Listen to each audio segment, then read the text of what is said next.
गौतम बुद्ध ने क्यों कहा हर पुरुष की 4 पत्नियां और हर स्त्री के 4 पति होने चाहिए? जानें इसका अर्थ। बौद्ध धर्म के प्रवर्तक गौतम बुद्ध को बौद्ध धर्म के अनुयायी के रूप में जाना जाता है। दुनिया भर में बुद्ध को मानने वाले लोग हैं। उनके विचार, ज्ञान व उपदेशों से जीवन को नई दिशा मिलती है। भगवान गौतम बुद्ध को विश्व के प्राचीनतम धर्मों में से एक बौद्ध धर्म का प्रवर्तक माना गया है। उनके अनमोल विचारों से जीवन की दशा और दिशा बदल जाती है और नई प्रेरणा मिलती है। लोग उनके उपदेशों और विचारों को ग्रहण कर उसका पालन करते हैं। लेकिन गौतम बुद्ध के कई विचारों में एक है 4 पति पत्नी होने से जुड़े विचार, जिसे जानकर आप चकित रह जाएंगे। गौतम बुद्ध के अनुसार हर पुरुष की 4 पत्नियां और हर स्त्री के 4 पति होने चाहिए। लेकिन आखिर उन्होंने ऐसा क्यों कहा और इसके पीछे का कारण क्या है? इसका जवाब आपको इसी कहानी में मिलेगा। गौतम बुद्ध द्वारा सुनाई गई कहानी। एक व्यक्ति की 4 पत्नियां थीं। उस दौर में पुरुषों को एक से अधिक पत्नियां रखने का अधिकार प्राप्त था।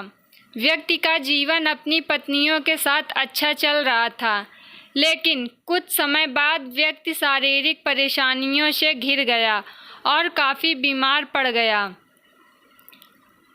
बीमारी इतनी जटिल थी कि ठीक होने के बजाय वह दिन रात स्थिति खराब होती जा रही थी। अपनी हालत देख व्यक्ति को यह समझ आ गया था कि उसकी मृत्यु का समय नज़दीक है। इसे लेकर वह उदास रहने लगा। पहली पत्नी का जवाब। एक दिन उसने पहली पत्नी से कहा, प्रिय, मेरी मृत्यु नज़दीक है। मैं जल्द ही अपने शरीर का त्याग कर संसार से मुक्त हो जाऊंगा, लेकिन मैं अकेले जाना नहीं चाहता। मैंने हमेशा तुमसे प्रेम किया है और आज भी करता हूँ। क्या तुम मेरे मृत्यु के बाद मेरे साथ चलोगी? यह सुनते ही पत्नी खामोश हो जाती है और अंत में उसने हिम्मत जुटाते हुए पति से कहा, स्वामी, मैं जानती हूँ कि आप मुझसे बहुत प्रेम करते हैं और मैं भी आपसे उतना ही प्रेम करती हूँ, लेकिन आपकी मृत्यु के साथ हमारे अलग होने का भी समय आ गया है। यह कहते हुए पहली पत्नी ने मृत्यु के बाद उसके साथ चलने से इनकार कर दिया। दूसरी पत्नी का जवाब।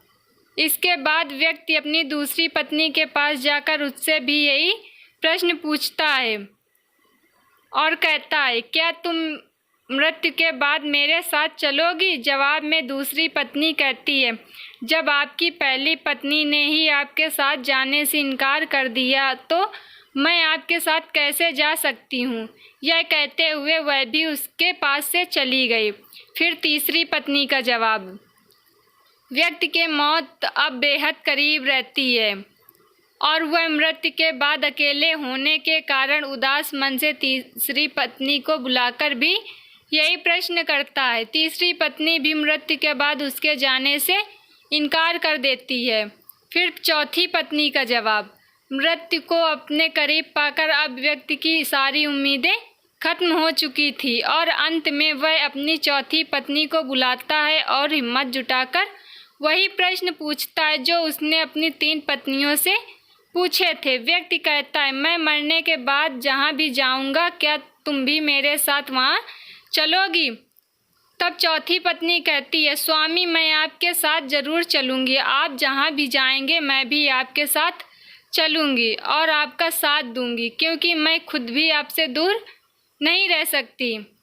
कहानी का सार और सीख।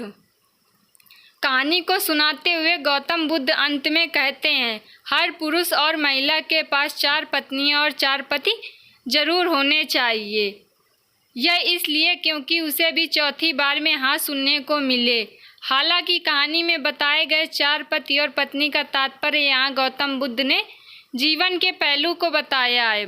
गौतम बुद्ध के अनुसार इस कहानी में पहली पत्नी हमारा शरीर है, जो मृत्यु के बाद हमारे साथ नहीं जा सकती। इसलिए मृत्यु के बाद शरीर को जला दिया जाता है या दफना दिया जाता है। दूसरी पत्नी, हमारा भाग्य, मृत्यु के बाद हमारा भाग्य भी यहीं छूट जाता है और हम उसे साथ नहीं ले जा सकते। तीसरी पत्नी का संबंध रिश्तों से है। मृत्यु के बाद रिश्ते नाते सभी यहीं छूट जाते हैं और हम चाहकर भी इसे अपने साथ नहीं ले जा सकते हैं। कहानी में चौथी पत्नी, जो कि साथ जाने के लिए तैयार हो जाती है। इस संबंध हमारे कर्म से हैं। कर्म ही एकमात्र ऐसी चीज़ है जो मृत्यु के बाद हमारे साथ जाती है। कर्म ही वह चीज़ है जिससे हमारे पाप और पुण्य का लेखा जोखा होता है और मृत्यु के बाद हमारी आत्मा को स्वर्ग या नरक की प्राप्ति होती है।